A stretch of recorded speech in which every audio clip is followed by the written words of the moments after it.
progressing to the finals there in Munich of this year's edition of the UEFA Champions League. Remember that the first leg ended 3-3. That's in the makeshift home of FC Barcelona before they moved back to the Spotify Camp Nou Stadium.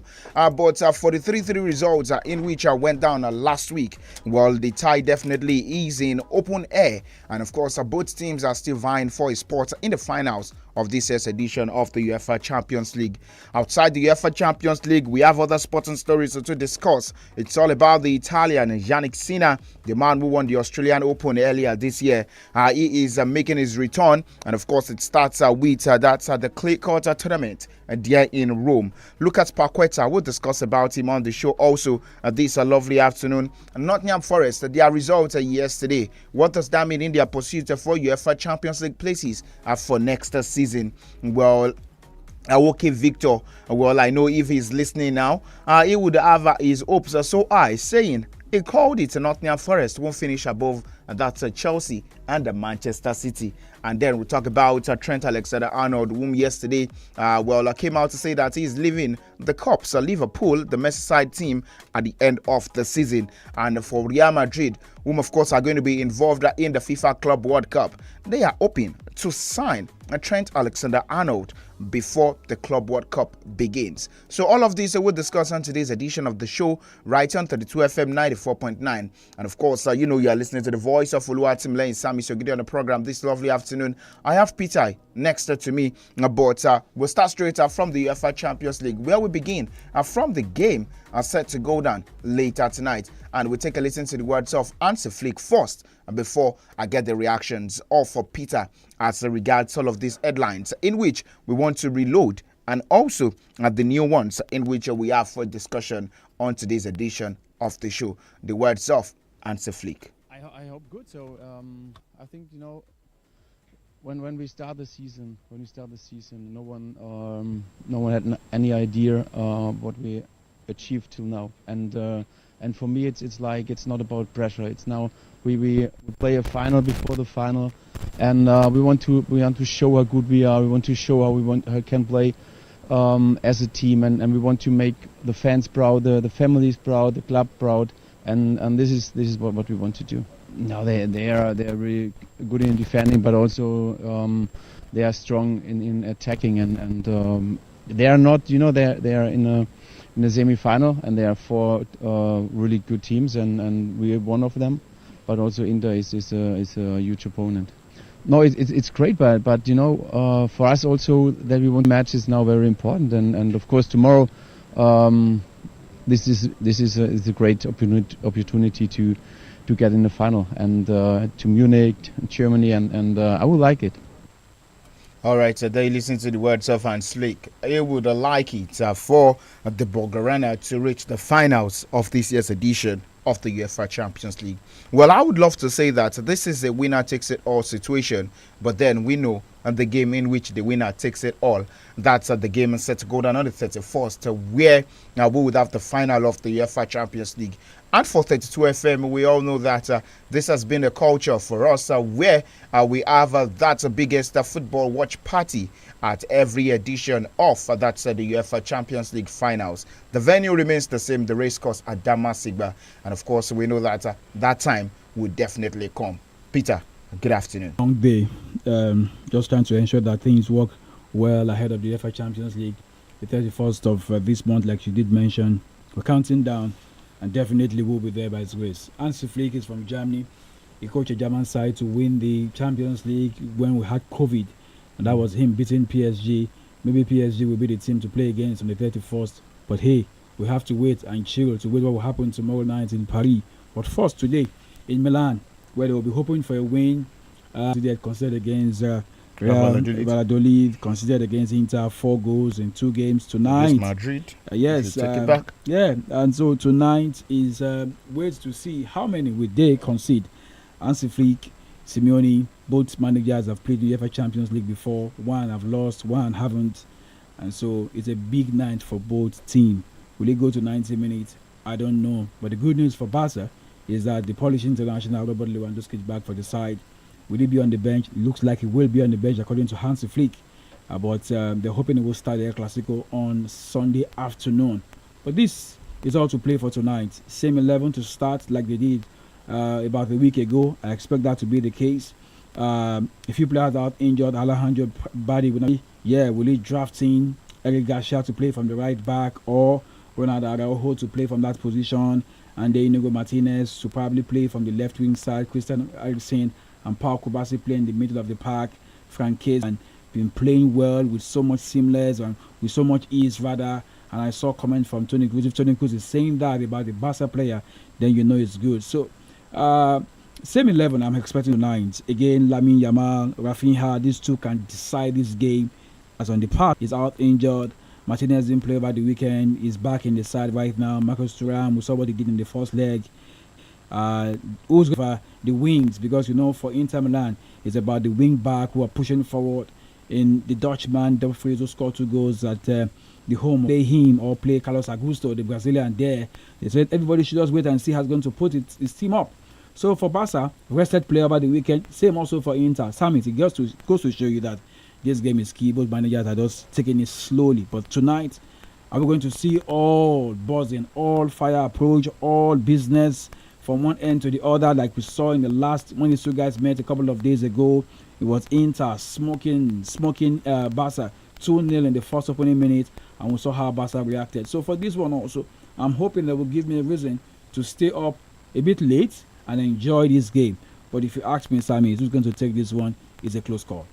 Well, being a club that's at home, that's at the San Siro, and that came in the year 2019 when Barcelona defeated Inter Milan, and that's by 2-1 in the 2019 season. But then with matches compared to the last editions of the UEFA Champions League, and for FC Barcelona, they lead the charge with 40 goals in the UEFA Champions League this season. Milan right there, they have one of the best defense line in the UEFA Champions League for this season. But then we look at the players, they both parade, and we look at these managers, But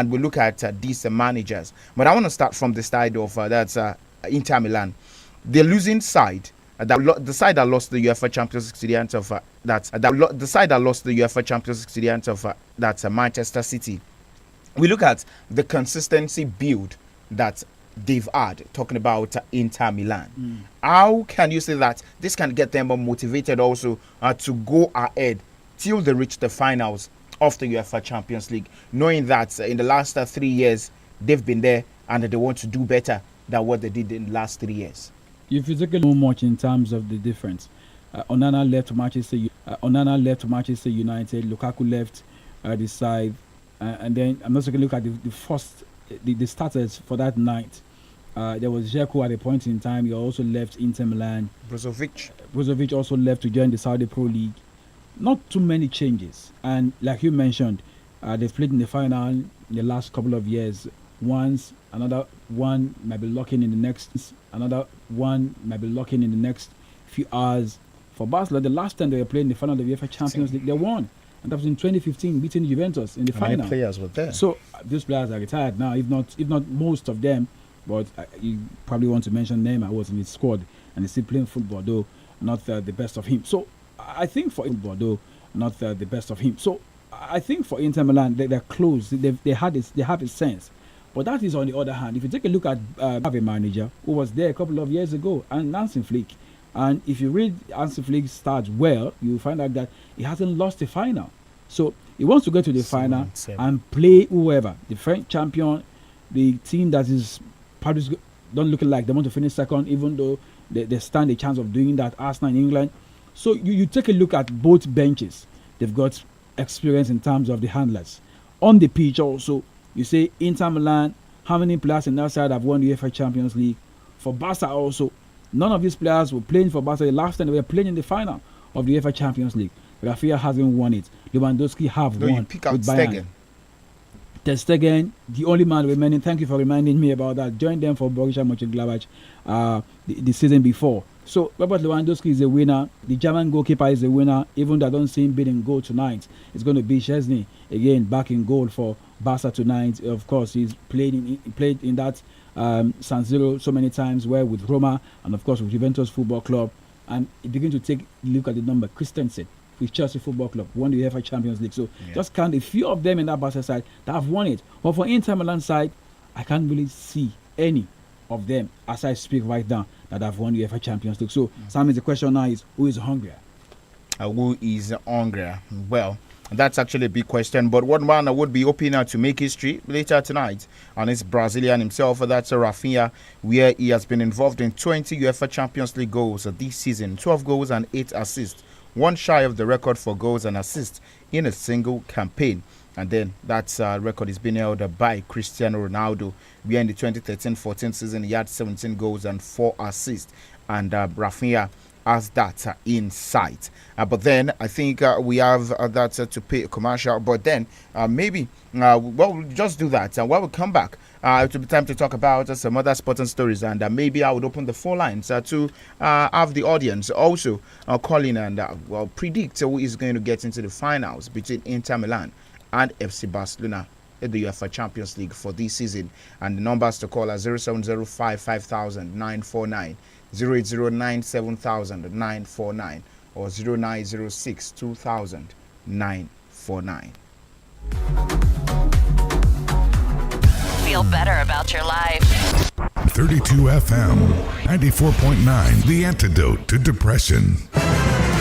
Tí wọ́n bá bi ọ́ léèrè pé kí o dárúkọ eré ìdíje géèmù mánigbàgbé tó dángájá, bẹ̀tánù ni ìdáhùn rẹ̀ lọ́jọ́kọ́jọ́. Ó yá tara ṣàṣà kí ìwọ náà bá wọn jẹ àǹfààní nínú géèmù alárinrin tó fanimọ́ra ní ìpele pẹ̀lú ẹgbẹ̀rún lọ́nà igba 200,000 owó ìkíni káàbọ̀ àti àwọn ẹ̀bùn mìíràn bẹ́ẹ̀ lọ. bẹ̀tánù ayò ti bẹ̀rẹ̀ báyìí. Forí pípẹ́ tayò yìí o, ó bẹ̀rẹ̀ látòrí ọmọ ọdún 18 lọ sókè. Alájọṣepọ̀ ẹgbẹ́ Aston Villa ni wá. You're listening to 32 FM 94.9.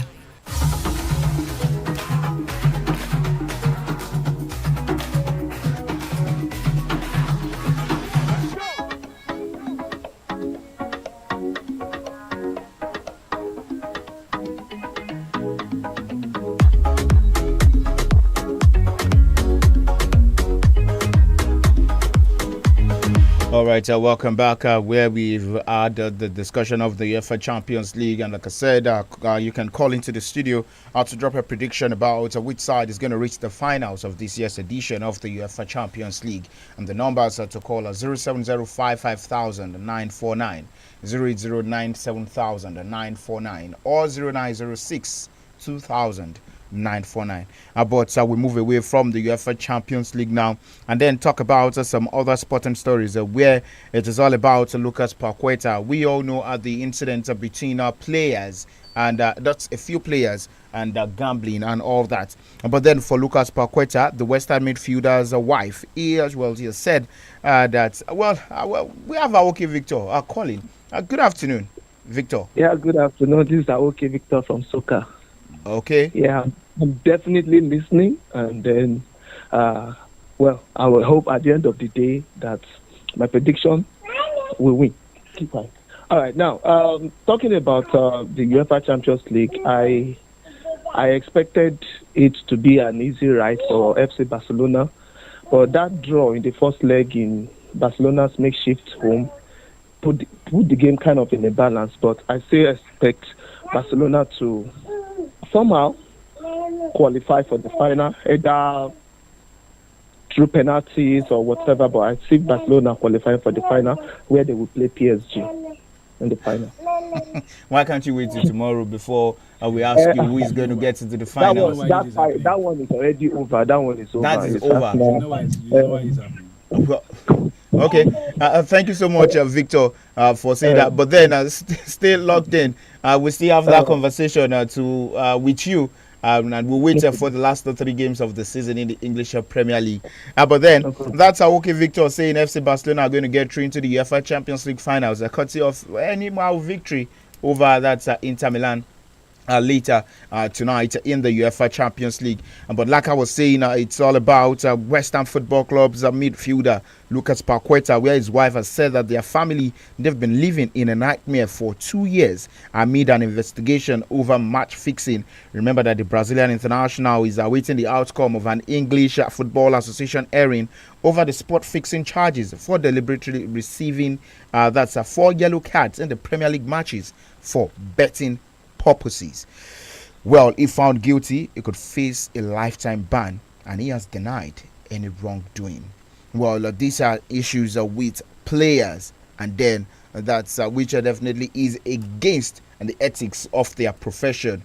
We know that we have the issues with our own like statement that was released sometimes last week, but we don't know how true that statement is. But this is concerning footballers gambling and all that, and the punishment now, if found guilty, is going to lose what he loves doing.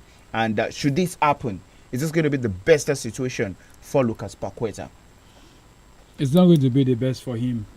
Like you had the wife, it goes to show you what they've been battling at home with in 2 years. But you know, this has not also helped the West Ham player. At a point in time in the season, it was blowing hot. But you take a look at the last few games, couple of games, it's not been the same Paqueta that was linked with Manchester City to replace Kevin De Bruyne, and now all of this is playing out. The wife has come out, and I don't know why this verdict is taking this long for him to understand what is next for him. The rules are there, but we have to give him some fair hearing to take a listen, and of course them also to investigate it. But from the game we saw on Sunday, Lucas Paqueta received the yellow card against Tottenham. And all that happened from that moment was him bursting into tears. And he had to be substituted by the manager. That's, what's his name now?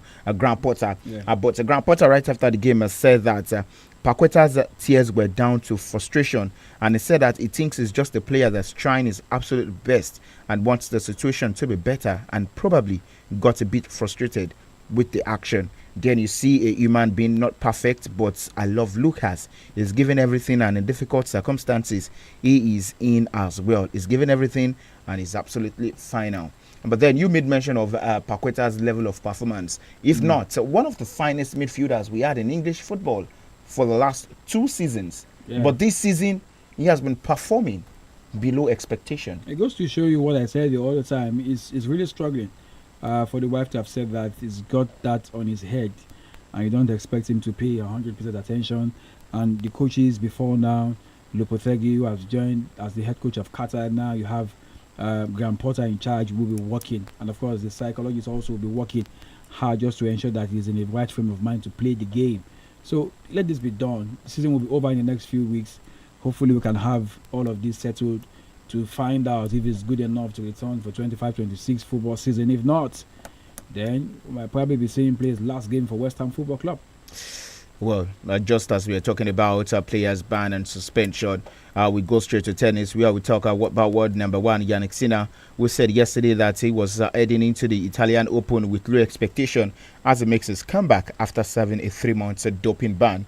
And Jannik Sinner is definitely back on the tennis courts at an official tournament for the first time in 3 months after his anti-doping suspension got ended.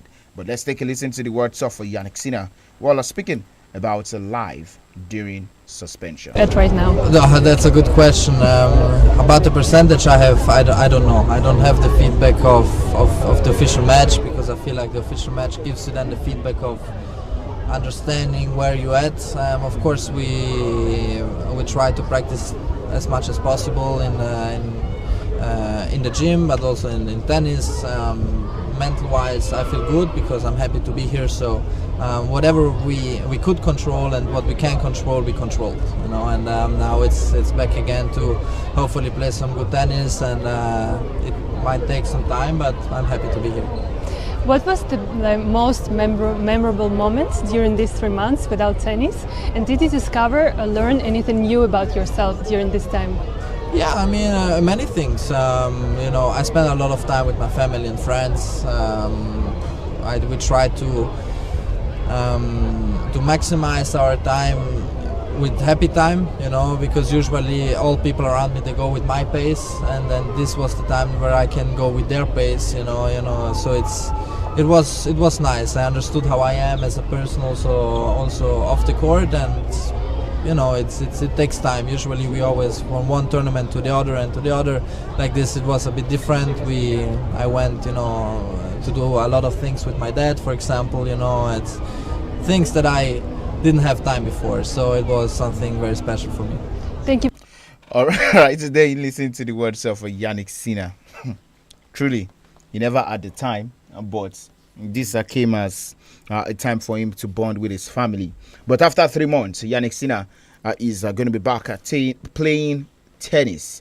Well, but one thing is not affected, his status as the world number 1. At all, because the boys who were supposed to catch up points were busy dropping points. Carlos Alcaraz was not involved in Madrid. We go to Milan before the second Grand Slam of the year, and looks like the Italian world number 1 will be there. And so they refuse to do that. They failed to do that. So there's opportunity for the Italian Yannick Sinner to go on and get more, and we wait to see what happens. If he goes ahead to win the French Open in the month of May, then I don't know what I would say. Maybe till then, but this boy just it's just plenty of confidence. He's taking time to rest, and I hope that the others will watch out, because they might come and blow everyone away. Carlos Alcaraz, yes, we understand, he's Spaniard, they love playing on clay. It's over to him for the French Open. Starts in the next few weeks.